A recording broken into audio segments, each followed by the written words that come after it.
Murray Mexted has dropped a bombshell, openly crediting New Zealander Tony Brown as the mastermind behind the Springboks' destruction of the All Blacks in Wellington.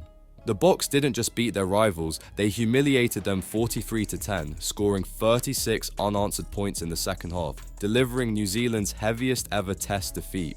And according to Mexted, much of that came down to the influence of a Kiwi who turned his back on the All Blacks to stand alongside Rassie Erasmus.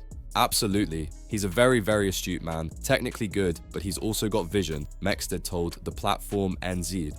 He was one of our coaches at IRANZ, International Rugby Academy of New Zealand. Actually, so I do know about his coaching ability and skill and aptitude. I'm sure he's made a big difference. But like the Wallabies, they've got a Kiwi coach as well, and they're all a big threat these days. And so it should be Brown, capped 18 times for the All Blacks between 1999 and 2001, had the chance to join Scott Robertson's staff in 2024.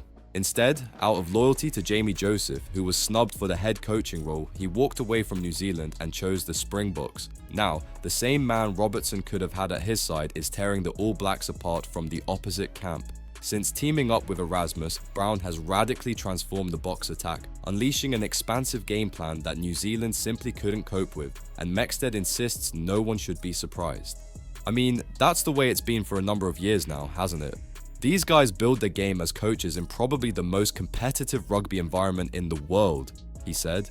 South Africa and New Zealand, I think, stand out as far as that. And of course, it's less than today in New Zealand, where everybody is following all sorts of different sports. It's not just rugby these days, it's still a great breeding ground for players and coaches, particularly. Probably referees actually as well. And Tony Brown's definitely learned his trade here, and then of course in Japan for quite a few years. But during that time, like I said, I've experienced his skills as a coach at IRANZ. So yes, I think he's made an incredible difference, and Rassie Erasmus is a cunning rooster, and he obviously recognizes that. He's met Tony and probably played against him actually when I think about it. So that was inevitable. So here's the brutal truth. A Kiwi tactical genius is now powering the Springboks while the All Blacks are left licking their wounds. Robertson could have had him. Instead, Erasmus seized him. What do you think?